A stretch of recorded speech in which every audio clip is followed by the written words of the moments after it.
Hello, everybody, and welcome to the Human Echoes podcast. I'm Tony Southcott. I'm Albert Berg. We're coming to you today with a movie from Finland called Big Game. Big game!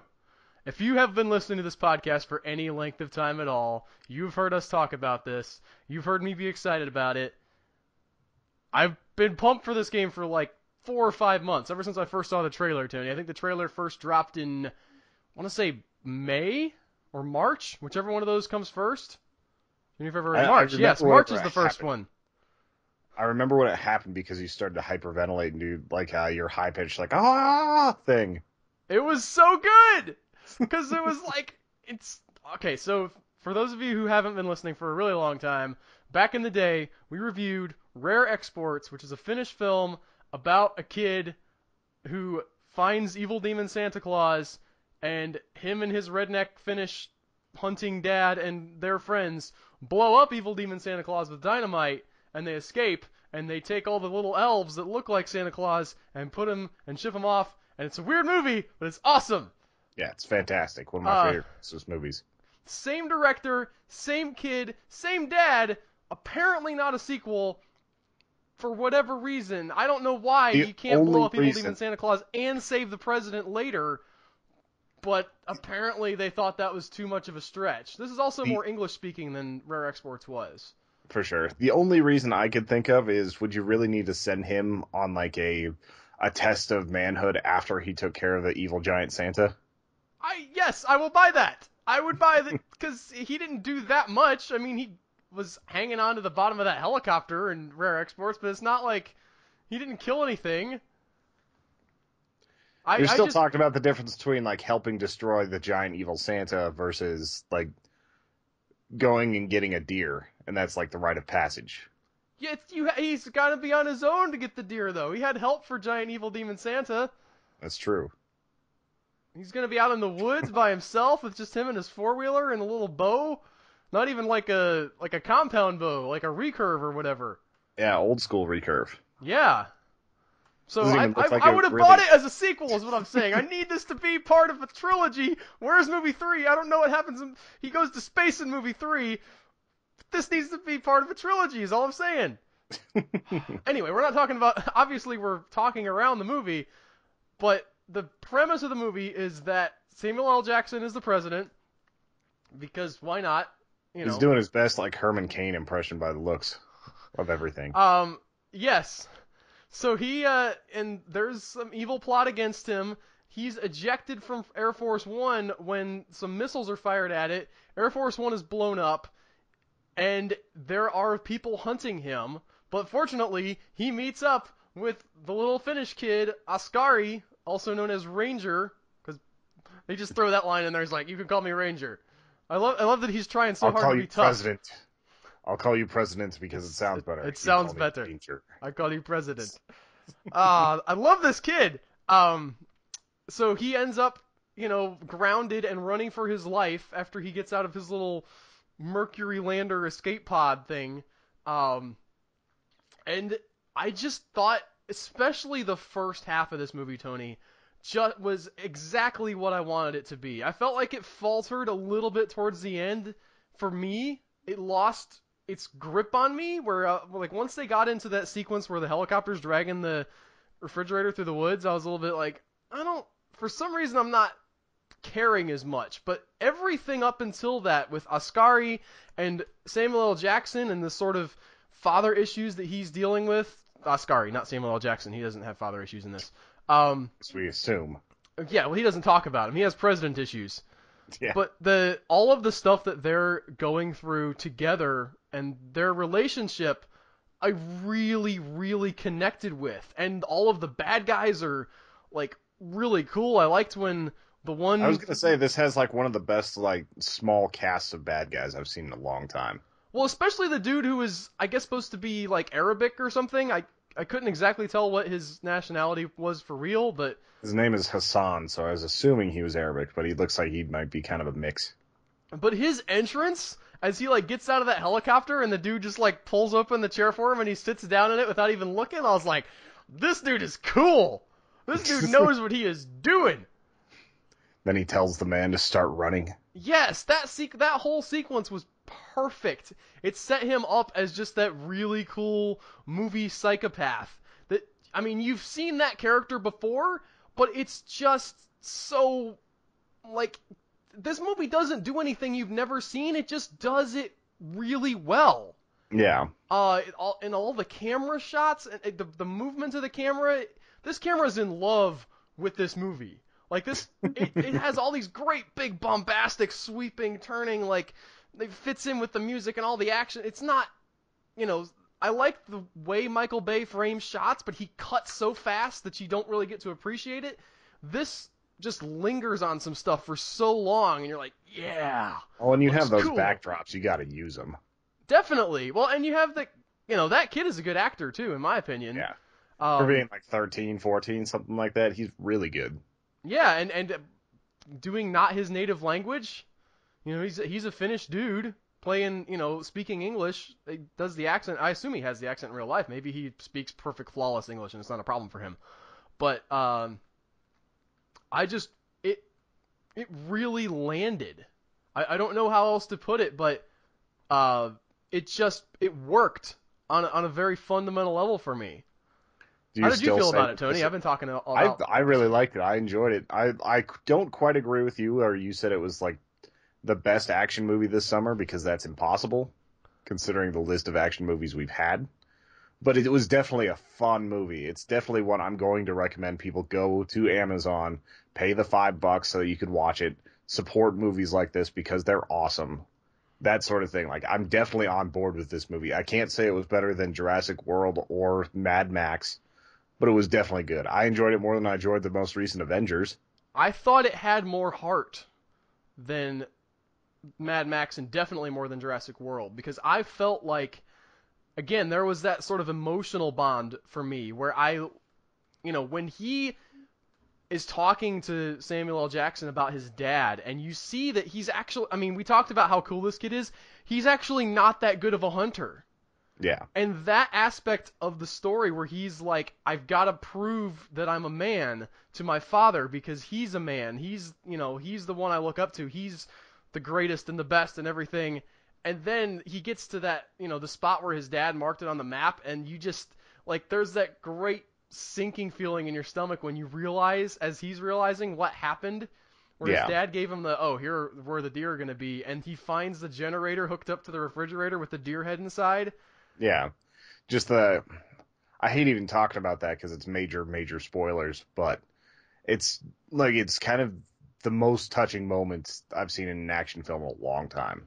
Right, and that is the bigger stakes, right? His relationship with his father is a bigger concern to me than whether or not Samuel L. Jackson gets away from the president, because we've seen that movie before. Gets away from the terrorists. Yeah. But we've seen that movie before. We've seen the action, we've seen the drama, but like, I've never seen what I saw with the kid, just really wanting to live up to his dad, and then finding out, like, not even my dad believes in me. Jeez. Yeah, thinking that your dad doesn't think you're a man, that he doesn't think that you can do the most basic thing. Well, to be fair, he wasn't a good hunter. Yeah. And that was great too. He had these flaws. He's trying to he's trying to live up to that, and he's failing over and over. The first time when he shoots at, the one bad guy with the bow, the arrow doesn't even get to him. Yeah. It just lands on the ground, and it's sort of this like, he's trying so hard, and yet running up against this stuff, but he doesn't stop trying. And you keep cheering for him because he keeps being determined and saying, I'm not leaving you. I'm not stopping, trying to do the right thing. Oh, he's got like the bravado of a hero despite not having the skills. Yeah, and it's such a great, it's almost like, to make a comparison to one of the greatest action movies ever, John McClane in the first Die Hard, later on he just becomes bulletproof and, sort of, but in the first Die Hard, he has insecurities. He is fallible and doubts himself and, screws some stuff up. He's not quite to the, Asghari's not on his level as far as being able to pull stuff off. He doesn't swing out of a building or anything, although jumping on that helicopter is pretty cool. Yeah. But I think that frailty mixed in with the strength is really what drives it. That's kind of what we saw last week in Locke, right? With Locke, he has this driving inner strength, and yet also he's this broken thing. Yeah. And those are great contrasts and make for great characters where these people who are determined to overcome their shortcomings and the stuff that they can't do. I love that. Well, it's like character always comes from struggle, and if you're not struggling, you're not really building much. He's definitely got that. It I don't know. definitely It was does. just, it was a beautiful movie. It's almost perfect. I do didn't actually want have to the touch thing where, on. I don't know what it was, but I felt like, and I watched it again right before we recorded this actually.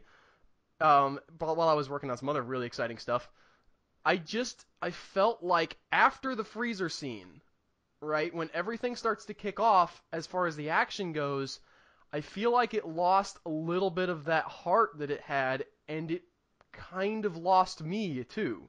Not that I was like, oh, this movie sucks now, but I just wasn't as into it in that second half as I was in the first half. Did you I didn't feel that at re- all, or were you just no, I didn't solid all the way through? I I didn't experience that. It built up, and then the scene with the generator happened, and like I was fully invested. Okay. So like Maybe it it's got just me. enhanced I'm not trying after to that knock it or point. anything, but Yeah, I like couldn't figure out why. There was something about it that like went away from that heart that I needed it to stay with. I was like, I want more of that.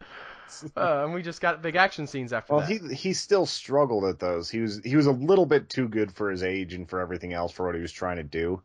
But I still had a lot of fun with it, and that's what mattered to me in the end.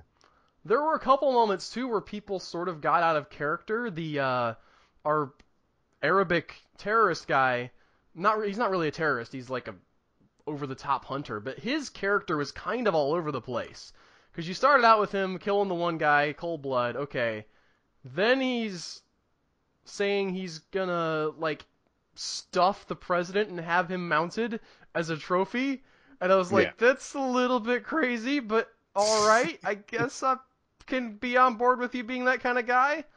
But then, like, after that, he goes into the plane and he's sort of explaining the whole plan. He was like, we're going to keep you alive and, torture you and then kill you. And, like, well, why wouldn't you just. Why are you telling him all this now? Why would you say to him, I'm on your side, even though you don't realize it? That line made no sense. It does. It really, really does. If you look at like the military-industrial complex, I I did not feel like it's a much. made sense. It's a like it's actually talking about the politics of the whole situation as opposed to like just him in general. It's the reason why like certain things were happening in the Situation Room, why certain people were Yeah, we're not going double to spoil crossing that other part. people, like all that. There's Like stuff that's going on that is you probably can guess. There's not a lot of this movie that's really subtle, and there's some stuff that you could be like, I think that guy might be planning this, and you're probably right. Um, yeah, but it I didn't still pick works. that up at like right off the bat, but towards like the middle of the movie, I started to see it. So it's not like they're just throwing it in your face. It's not like they're keeping it a giant mystery. You can put the pieces together. Well, I was just gonna say, I mean, I liked his character up until that point, but that just whole exposition scene in the plane where he just tells him what he's gonna do after he made his whole big deal about wanting to have him stuffed and putting him in a refrigerator. It just that was like a big disconnect for me. Even aside from the "I'm on your side" line, it just didn't feel like something that guy would say. Yeah, He likes to hear himself talk, and I understand that, but he wouldn't have tried to justify. Like, this guy is not somebody with. He's doing it for himself. I like him when he's doing it for himself, and just because he's a crazy person who wants to kill the president of the United States as for fun.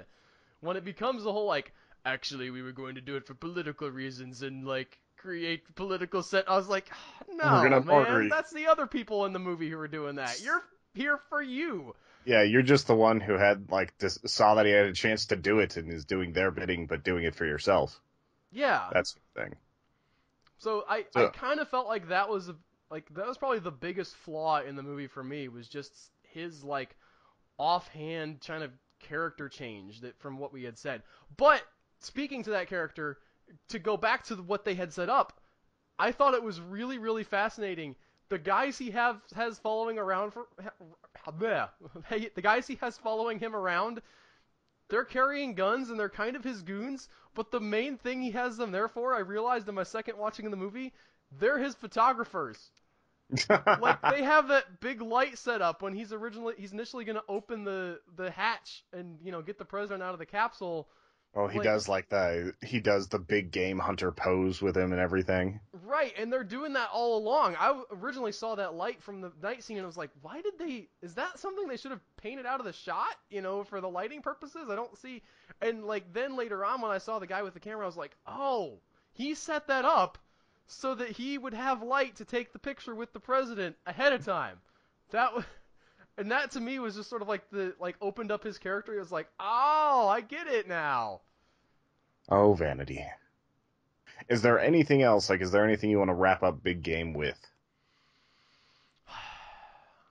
I just want people to see it. I want this guy to make more movies. I love the sort of people complained on Amazon, and maybe this movie, as we always say, probably not for everybody. But I saw a lot of people complaining that it was just sort of rip-off of an 80s action movie.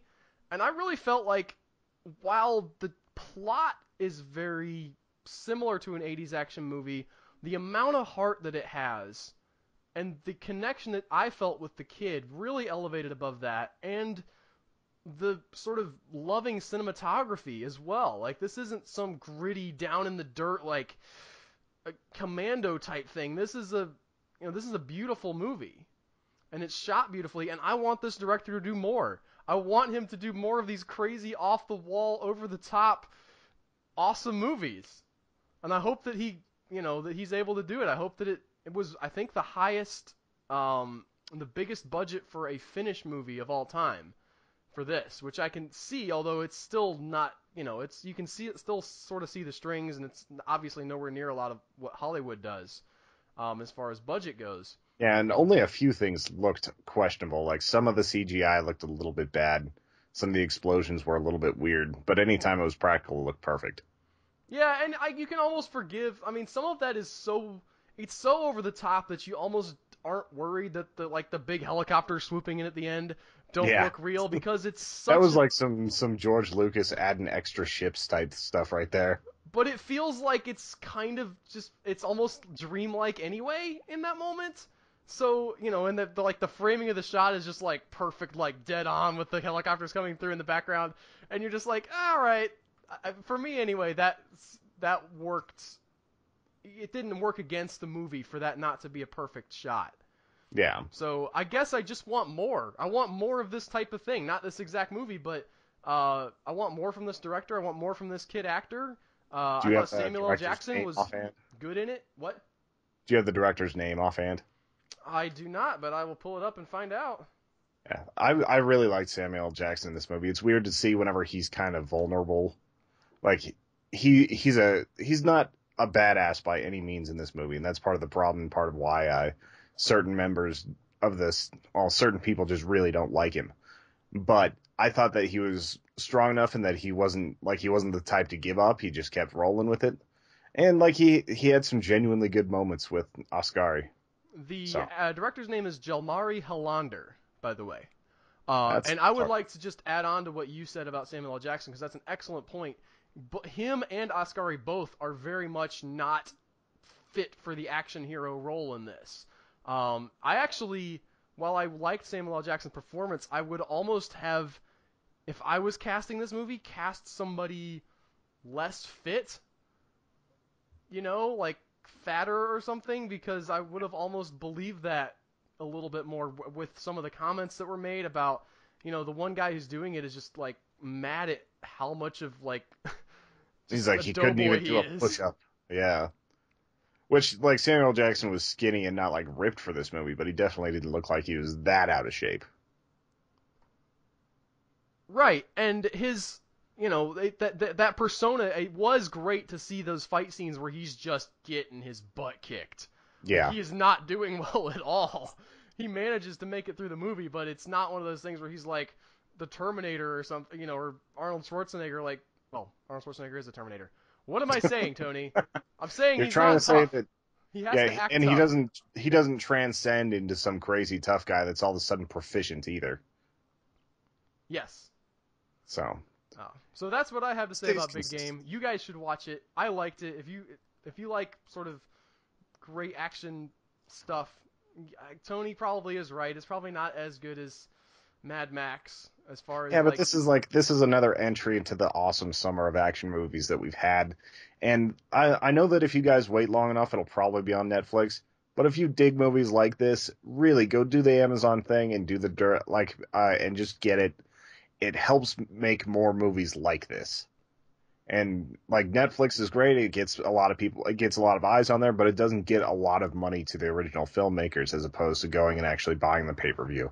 So I'd really encourage you to go and check this out on Amazon and just do the Prime thing. Or I don't think you need to have Prime. You can just get it as a pay-per-view. You can find it on Comcast. It's pretty readily available. It also isn't annoying like a lot of foreign films. If you don't like subtitles, I don't mind them. I know a lot of people do. The subtitles are maybe not even a quarter of the movie. It's very minimal, honestly. Yeah, Like so it's just when. I mean, most of the movie he's with the president or the bad guys. It's yeah, only when he's with his dad or whatever, and it's probably less than some Hollywood movies have. yeah. So don't let the whole Finnish thing or Finlandish, I think it's Finnish thing, slow you down from getting this. Finish him. See what I did there, Tony? Double N's. Ah, That's probably a title. Anyway, we have some other awesome stuff to discuss today. we have an announcement to make. We And have quit our day jobs. yeah, it's finally happened. The podcast broke 1,000 days old right around the time that we moved into this thing where we are able to do it from home and just do this full time. Yeah, So we we're should sitting say here. this is very much experimental, though. It's not like Yeah, the money's rolling in or yeah, anything. this is someone had faith in us and we're building up. So you're going to be seeing a lot more. You're going to be seeing a lot more of us as far as blog posts, cool different projects. There's a lot going on. And right now, I know that Al is probably holding up his Walmart badge. I'm holding up my badge. Like, these no longer matter to us. This is a big thing for us. We've been talking about what it would be like to actually be professional creative people, to be podcasters, writers, to do all that and actually have it as a legit career. And this is like step one. And there is mountains of work to do, but we actually have the time to do it. And it's just one of the most exciting things that's ever happened. If you remember back to around episode 100, a little bit after Al's last birthday, he said that he was gunning for being able to quit Walmart before he was 30. And we beat that by a few months, didn't we? Yes, we did. August 14th is my birthday. So. Take this job and shove it! You ended 10 years of service for Walmart and moved into this. How does that feel? 9 years. 9 years? No, I thought you did that 10-year I'm badge. making a lock reference. I'm sorry. Oh, That's yeah. super obscure. Actually, it was 10 years. But yes, we're moving into this. It is very, very shaky. I had to make my wife go to work at a laundromat to support us. That's not true. But it is. We really do. We ask for your support at the end of every show, and that's more important now than ever.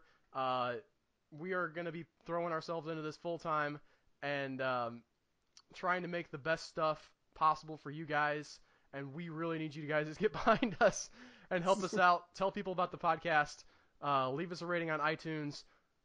We got to rewrite the iTunes description for the podcast, Tony. Yeah, It's I wrote terrible. that. Like, it's just you terrible. liked it back in the day. Do what? Back before we even had an episode out, I wrote that paragraph because it needed something. That's true. So we're gonna be improving things all around. Yeah, and, like every piece of copy on the website, on the Writers Arena, all that's going to get changed. There's a lot going on, and woe to anyone who goes up against us in the Writers Arena now that we aren't juggling a day job with everything else. Bang, bang. We shot you down. Bang, bang. Oh, share. Speaking of our wonderful listeners, Tony, I think it's time for viewer questions. That it is. Well, while I pull that up, I want you to describe the fan art we got this week. Put it up on the screen. Fan art's like one of my favorite things in the world, so I love it whenever people do this. An old friend of mine named Arthur, Yellow Foliage on Twitter, he ended up making this awesome little, just this awesome little image where it's Al and I basically eyes up, cartoon style, and it's like 2 hosts, 1 podcast, no hair. And I just thought it was awesome. No, it was awesome. I guess you don't want me to describe it then. I was getting to the site while I was talking. All right. Yes. That was awesome. We love you guys' contributions in that type of way. That was just one of those things where he drew it and I was like, I know it's like very simplistic and line art stuff, but it just looks great. It really captures sort of like the sort of dopey aspects of my personality and how the podcast goes. So Yeah. I like that a lot. Thank you, Arthur, so much. Yellow Foliage on Twitter at Yep. Yellow Foliage. Yep. First question comes from Just Drive Movie on Twitter. Like they're trying to make a film right now. They're doing some social casting. They've got some really cool stuff going on with that. Like if you're in the area, which is detailed on their Twitter page at Just Drive Movie, they ask how soon before we see the first horror movie based on The Watcher headlines. Is it already in production? Question mark. The what headlines? The Watcher. Have you heard about this at all? No. There's a house in New Jersey right now where these people recently moved in, and the people that sold them the house did not tell them that there's a crazy stalker there. And basically every day they're getting letters in the mail that are like, I love that you leave your blinds open at night. It allows me to see for when the end time comes. And just mountains of these creepy letters, and they're finding like women's DNA on the letter, so it's just some crazy woman somewhere writing and sending these in. Like just some of the quotes are absolutely outlandish. It's like please play in my house, it needs the energy, and just things like that. So he's basically asking, do you think that somebody's going to turn that into a horror movie here shortly? And I would say there's a pretty good chance that somebody's writing that script right now. Hold on, I'm on this website right now. There's a picture of the house. That looks like a house from a horror movie. Yeah, it looks like the Amityville Horror House. Yeah, it's a little different, but it has that giant like gable thing where you can kind of, it's not quite the face like there is in the Amityville Horror House, but Yeah. well, it looks like a place took those windows out of the Amityville Horror House just so it wouldn't look like that anymore. I would say that probably here's the thing with ideas and stories and things.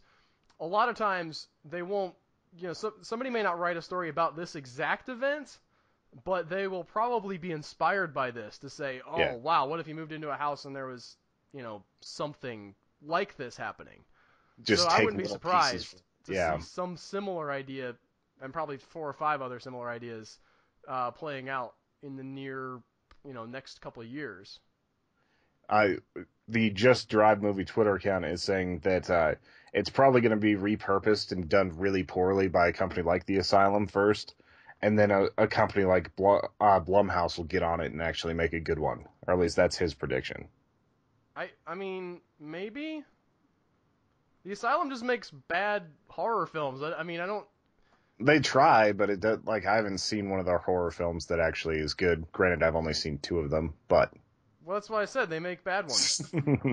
I'm not very charitable about their scary movies, Tony. Yeah. But Blumhouse isn't exactly, they're doing interesting stuff, but they're also, they're very low budget, and they've got The Gallows coming out, and I'm not very confident about that right now.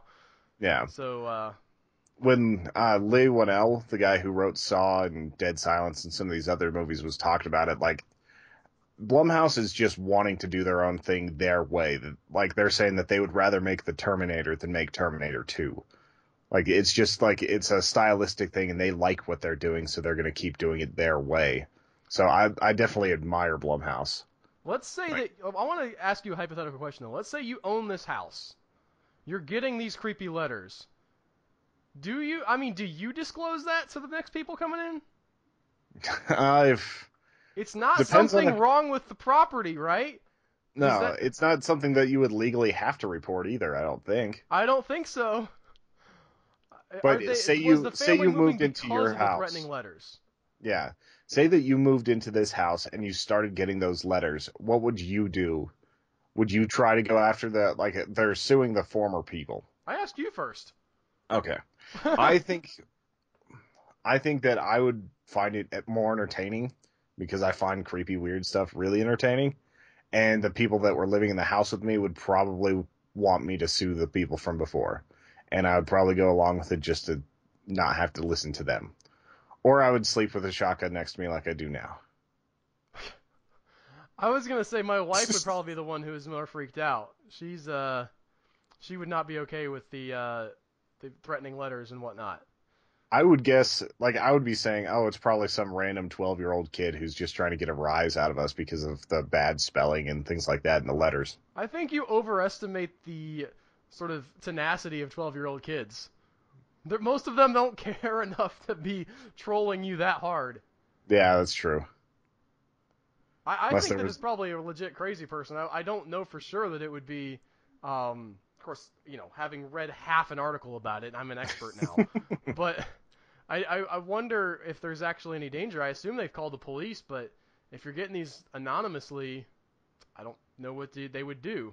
Yeah, they ran DNA tests. They were able to find out it was a woman, but the person's never been in the system enough to actually have like a DNA profile, so they haven't really found her yet. It's really crazy reading some of the stories about legitimately crazy people, like the one about how one of David Letterman's stalkers, how like she thought that like every time he did a certain thing, it was basically him telling her that he loved her and everything. And she showed up at his house multiple times, just full-on mental illness. And I just can't even imagine what it would be like to be in that mental state. Like, to just be so disconnected with reality.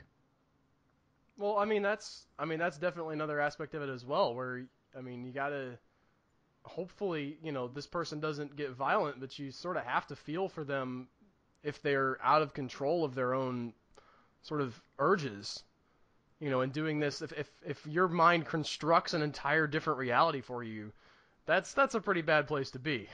Yeah. That's whenever it starts getting really dangerous and, like, probably take it more seriously than I would. Then again, if it was actually happening to me, I'd probably take it a lot more seriously. What's the next question, Tony? The next question comes from David Webb. It is, how does the team feel about Sharktopus versus Whalewolf? Are there depths left for this film to plumb, or did that hit the barrel bottom?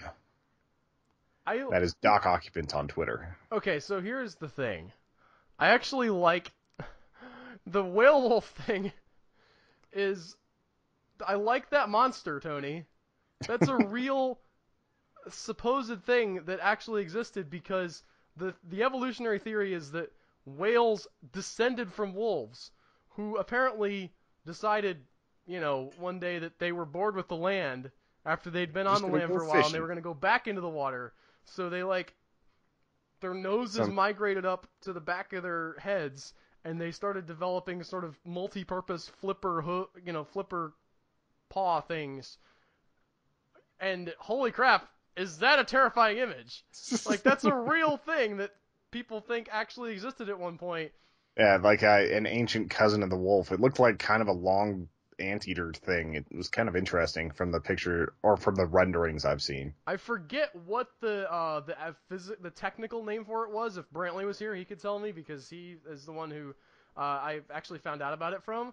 But I really, really like that monster design. Now, we've talked about way in the past, I have a really sour taste in my mouth for the Sharktopus movies, because I watched the first one, and I got about 45 minutes in, and it was basically, not even basically, it was insulting the viewers. It's like, they had a whole cutaway with this radio host saying, oh, people will watch anything and, consume any kind of garbage. And I didn't appreciate that. As someone who enjoys schlocky movies, I don't appreciate being told by the schlocky movie that you made that I'm a douchebag. Go jump in a lake and get eaten by your own Sharktopus. You don't insult your viewers like that. Sharktopus is the reason why we had to improve on it and make the Octo Shark. That is true. We have the Octo Shark. Which is sitting right behind me, which my sister said looks like a very disturbing vagina. We'll be talking more about disturbing vaginas later in the show, Tony. Yep, we got a little bit more about that coming. But yeah, I'm actually, as far as the matchup, I think it's fine. I like the Whalewolf idea, since it is based on an actual prehistoric thing that nobody knows about. Great. Bring that into the forefront of people's public consciousness, even if it's in sort of a silly way. That's neat.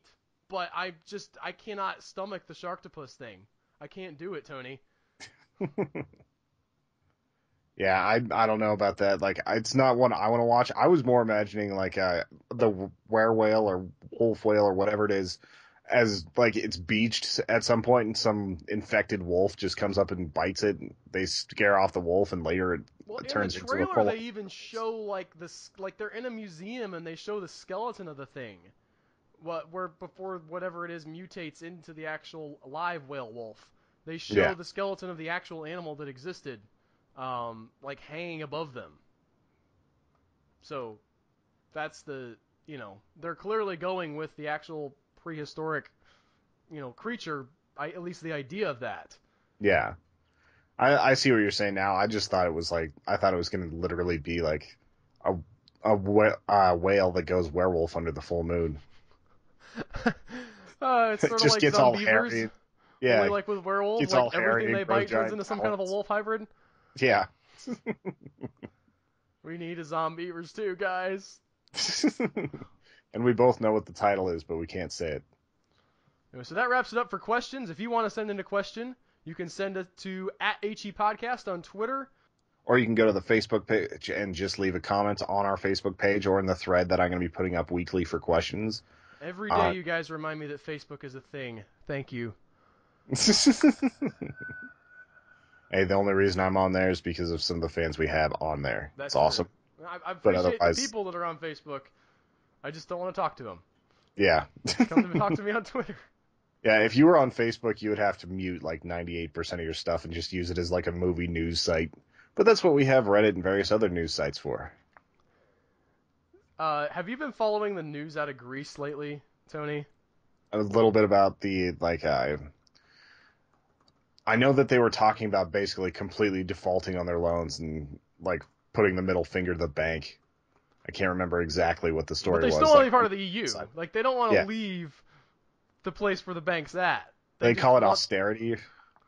Yeah, it's called, spending the amount of money that you have is what it's called. Yeah. But everybody wants to be able to retire at 45 and have, like, giant pensions. But I gotta say that they did solve the problem, Tony. I don't know if you heard about it. How did they solve it? Well, there's this Indiegogo campaign called the Greek Bailout Fund. It says, "Let's get Greece sorted. All this dithering over Greece is getting boring. European ministers flexing their muscles and posturing over whether they can help the Greek people or not.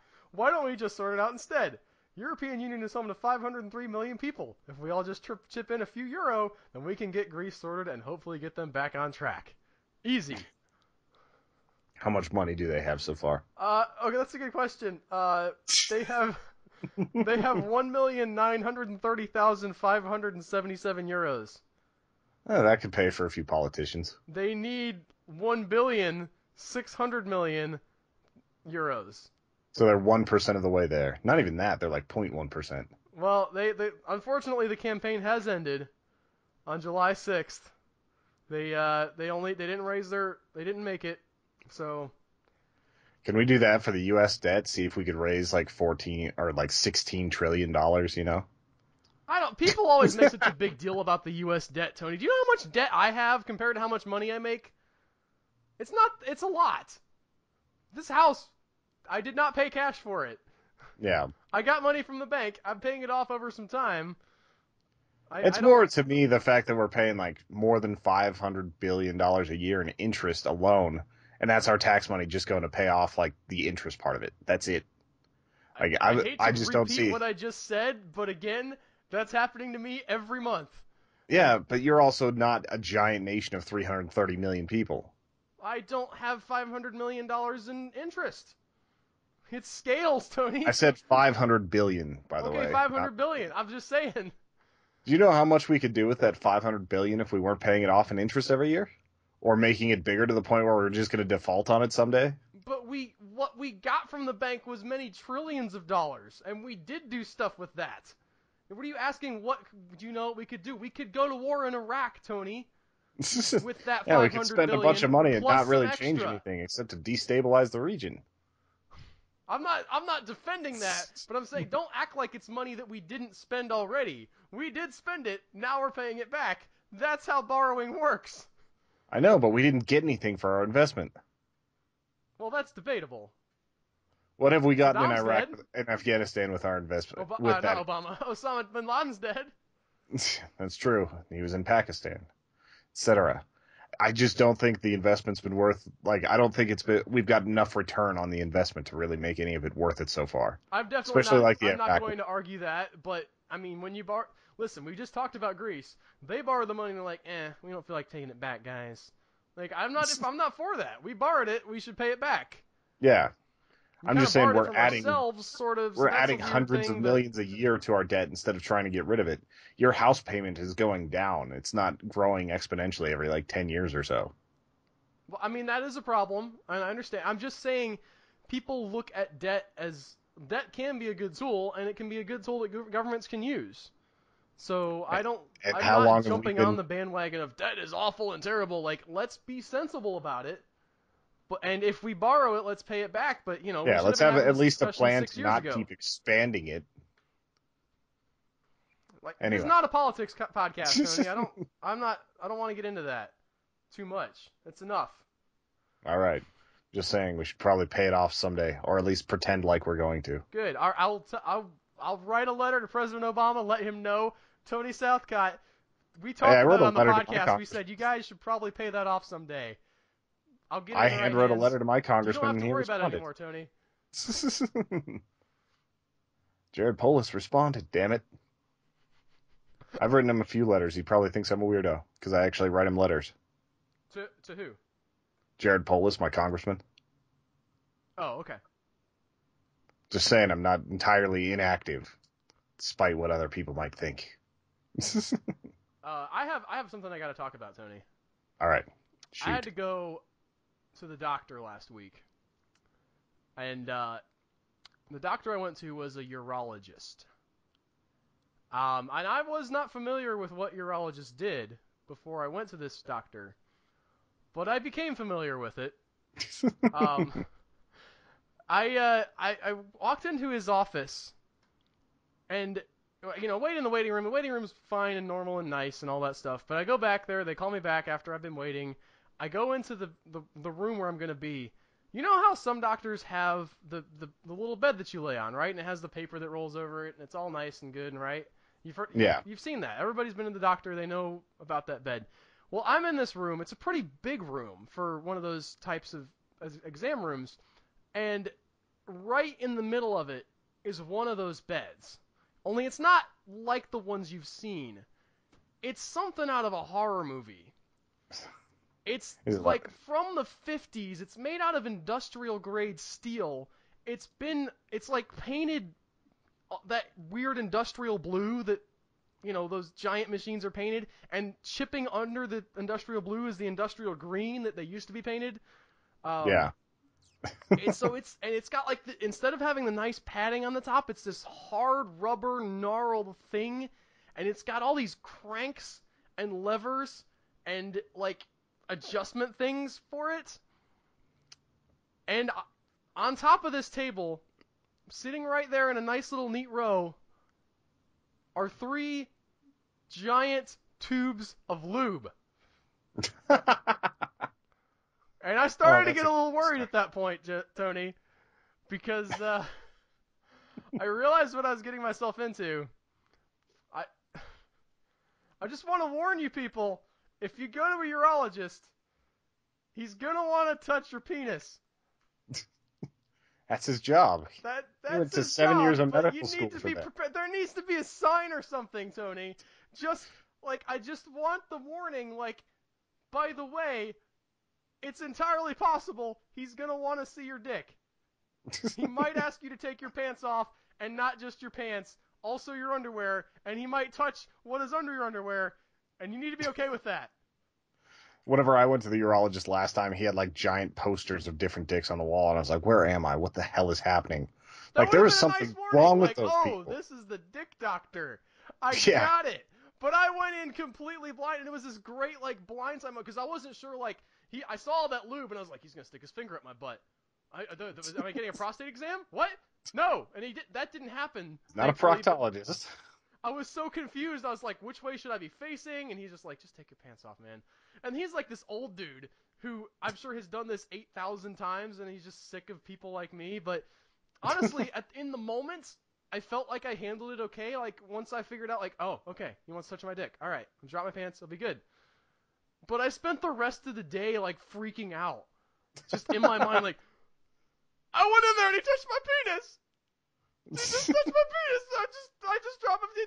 I mean, like, I had, like, this weird, like, nervous energy, like, what do I do? What do I do? Somebody touched my penis? Some random dude, some old guy just went to it paid him money and he touched my penis. What is going on? Grab Was Ashley my balls. conflicted about this? What? Or have you hidden it from her that some other man touched you?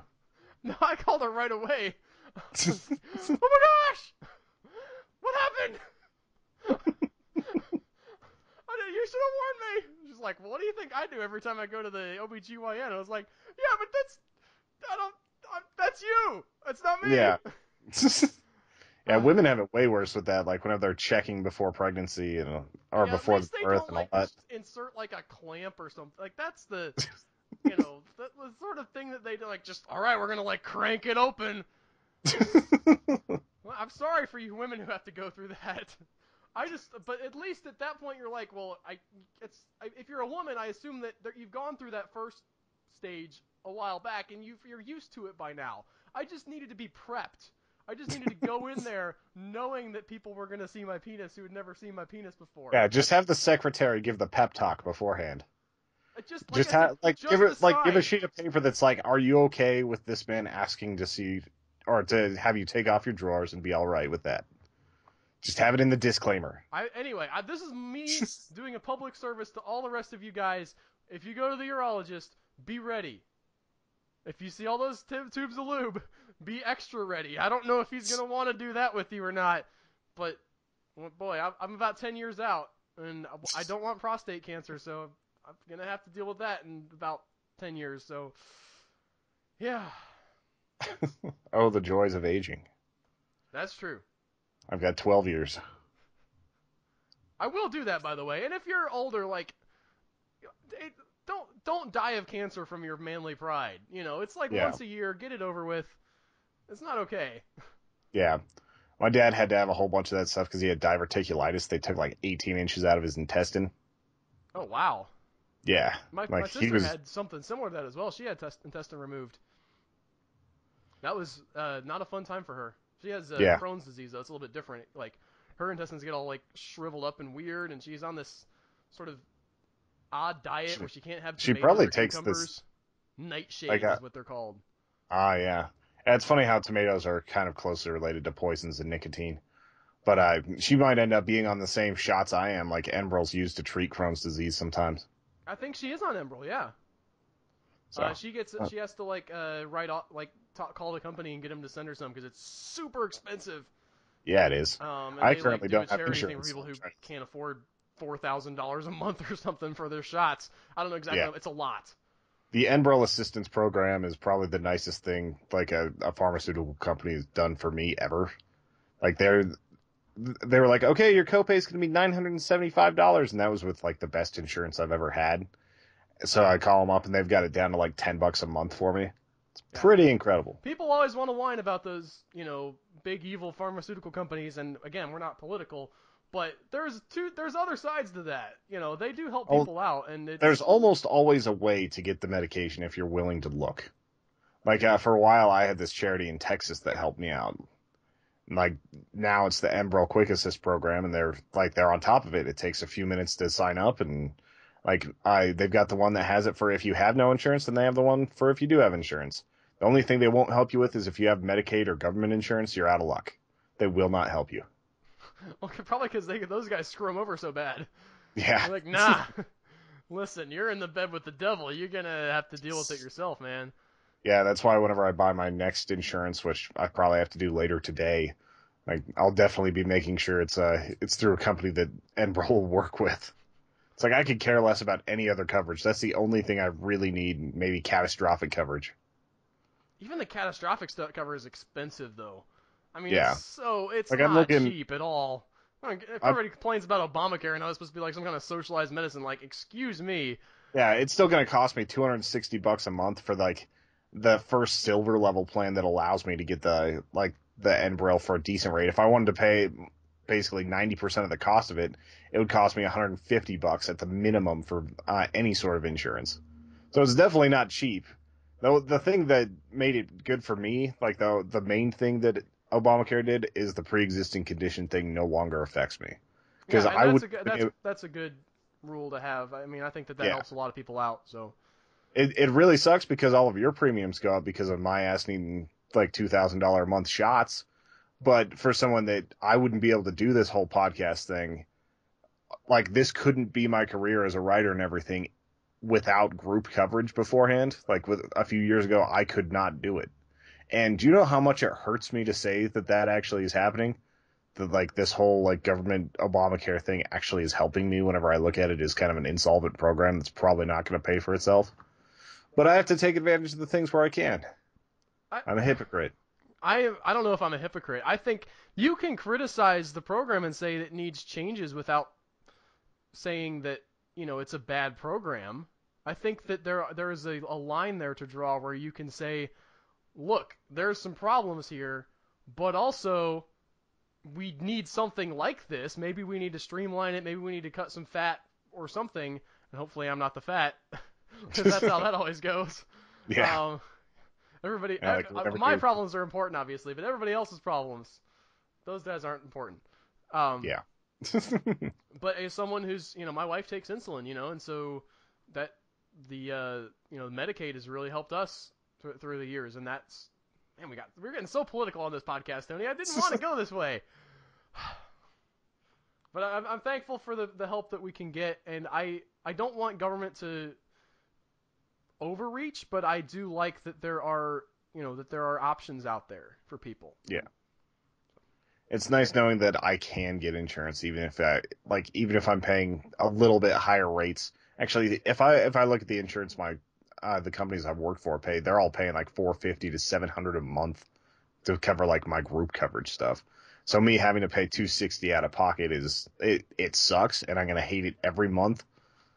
But it's better than like what I would have had to do before, where I would be paying $900 a month and sign a rider saying I couldn't get anything for my back done. That's what State Farm offered me. Was it State Farm? I probably shouldn't say, just because I might be wrong. They said $900 a month for insurance and that it wouldn't cover anything related to my back. So what? Yeah. That doesn't make any sense. For $900 a month, you could just practically pay for your back stuff anyway. Yeah. So. But health is expensive. That's a whole nother topic. We're not going to talk about that, Tony. Yeah, we're done with politics. I saw Jupiter Ascending this week. We'll talk about that. I heard.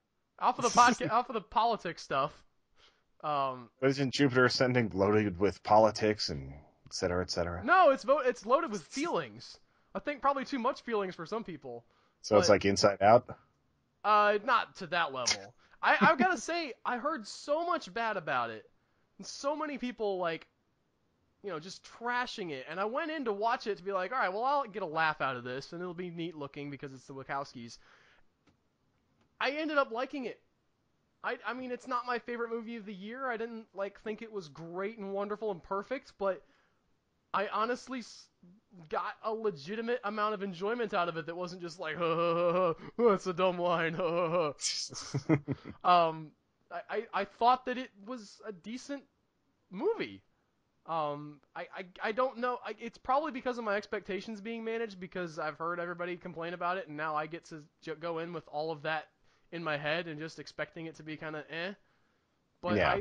I really dug it. I liked what it was trying to say about, sort of contentment, and what it takes to be happy, and how riches and power don't get you that. Yeah. So I really, I dug that, that kind of message, and I thought that it was really great to have it in this huge, bombastic, sci-fi, crazy film. And by the way, this film is one of the most, interesting original films I've seen as far as, creating a world. It was very... It seemed like it was riffing a lot on Star Wars, but doing its own thing with that kind of universe. All of the weird alien races that just show up without explanation and backstory that just kind of gets, yeah, this is the thing. Moving on. I thought that all of that was really interesting and how it built up the world of that universe. So I liked it a lot. You haven't seen it yet, have you, Tony? I have not because I don't want to. Like I didn't want to see it in theaters because I'd heard all those bad things. I just didn't want to spend the money on it. I just haven't had the chance to watch it. Did you get it from Redbox or is it on Netflix? Yeah, I got it on Redbox, and I'm almost to the point where if I saw a relatively inexpensive DVD that had like the commentary on it, I would get that because I liked it enough to own it and probably watch it a couple more times and see what went into the making of, because it was really kind of a fun film, and it just hit that right sort of cue for me with the weirdness of it and the sort of, I mean, for $125 million, they make this. Excuse me. They make this movie about, this girl who finds out she's an alien queen because of her genetics and goes into space and meets a space dog man and like elephant person flying the not X-wing giant spaceship, and everything's on Jupiter. It's just like it's all completely out of nowhere. It's just fanciful and crazy and wild, and I liked it. Yeah, I'm a little bit hit or miss with Mila Kunis. Was she pretty good in this? She was fine. They gave her some awful dialogue. I will say, like, the dialogue in this movie is just it's everybody saying exactly what they think when they think it. And that is it could have been better. Yeah. It could have been a lot better, but I didn't think she delivered it badly. She gave it as good of a shot as you could have given that kind of dialogue, as did everybody else. I thought Channing Tatum was fine. The acting wasn't a problem for me. Even Eddie Redmayne, I was entertained by his sort of like, I whisper very quietly until I'm yelling kind of thing. I know people criticized it and stuff. It was way offbeat, but this whole movie was offbeat, and I'm offbeat, and I dig offbeat, and yeah. So I thought it was fun. I've said that like 3 times now, but yeah. I'm really worried that whenever we eventually review Battlefield Earth, that you're gonna like that. No, I've seen that. Okay. Just making sure. But Jupiter Ascending, I got a kick out of. So I'll definitely check it out. I love Redbox. It's right next to my house. I'll grab that next time. And it's fine for people who didn't like it. I understand. I'm not trying to convince anybody that they were wrong for not liking it, and hopefully you're not going to try to convince me that I was wrong for liking it, because liking a movie sometimes doesn't have a direct correlation to whether the movie is good or not. Yeah. Well, it reminds me of what Thomas Mays said about it whenever we had him on the show for our Armageddon review. He was talking about Jupiter Ascending and that like you should drink a liter of vodka and then you'll enjoy it immensely. I did not drink anything ahead of it, but I just had my expectations sort of at 0 and had them. It went above 0 for me, Tony. So, yeah. I don't know. I think that the interesting thing for me is the Wachowskis change the type of movie they make every time they make it, right? So they start out with The Matrix, and that's this like sort of dark and gritty and philosophical and all this like what is going on, and then you like from that they jump into Speed Racer, and all of a sudden they're in this cartoon world where I mean it's Speed Racer on film. I mean they put that cartoon on the screen as well as you possibly could, even if you didn't like the movie. Like that, they just translated everything. And then from that you go to, I think Cloud Atlas was their next one, which is sort of, even though it has science fiction. They did some work with some other ones, like they did some of the work for V for Vendetta on the screenplay and all that, but they weren't directly making the movie until Cloud Atlas. I think there might have been more in between. And so Cloud Atlas is sort of more grounded in reality, even though it has these science fiction elements.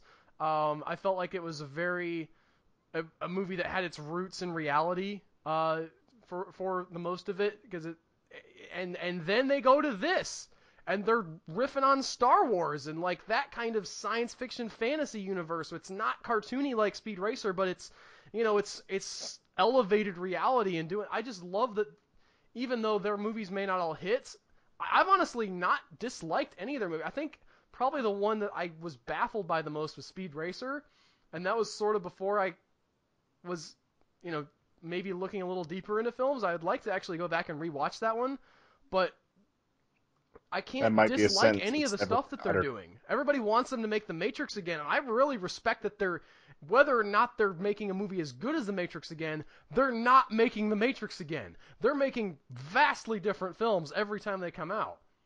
Yeah, and I haven't seen Sense8 yet, but I've been hearing really good things about that so far.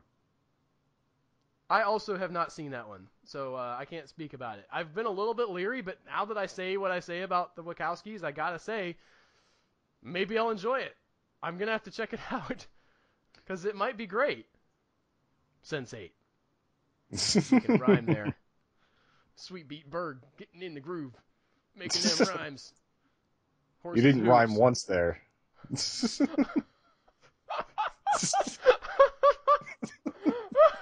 That's why you do the beats, not the rhymes. Okay. With that, I think we should wrap up. All right. I want you guys to do something for us. As we said, this is vitally important now that everything has kind of gone full time and our jobs now rely on it. We need you guys to go to humanechoes.com, go down to the right-hand side, and there's two things you can do. There's the Amazon affiliate link. If you click that, it'll take you to Amazon. Anything you buy, we get a cut of. It doesn't cost you anything extra, and it supports the podcast. Second way and most direct way to put that like sweet green energy into our hands is to go to the PayPal link that's down towards the bottom. You can subscribe or you can make a one-time donation. If you feel like this show or the cumulative 150 some we've done before this point, if you count the 0.5s, are worth $1, worth a few dollars, just throw us a donation. We would very, very much appreciate it. And come back next week when we will be reviewing Teeth, which is on Netflix. And we mentioned weird vaginas in this movie about a weird vagina. Vaginal dentata. Yeah. I've been wanting to see this movie for years. I remember I first saw this, it came out on DVD, and Blockbuster was when I first saw that it was a thing, and I could never bring myself to check it out of Blockbuster. But next week, the wait is over. I will have watched Teeth, and I will talk about it. And so will Tony. All right. That sounds awesome. And one last thing for you guys. Next month, we will be doing our viewer's choice. Get your movies in line. Don't vote for what John Jones wants. Please don't make me watch Pippi on the Run. Anyway. John Jones is on your side, Tony. He's trying to nominate movies that are weird but that might have some redeeming qualities. You're going to have that downvoted, and we're going to end up with something awful like Food Fight. Oh, actually, man, how have we not done Food Fight yet? Yeah, no, that maybe too. Food Fight's hilarious. We originally talked about doing like a live watch of Food Fight or something, and that never came of anything, but one day. One day. All right, anyway, I want you guys to have an awesome week. Come back next time, and we'll talk to you soon. Bye, guys. Bye.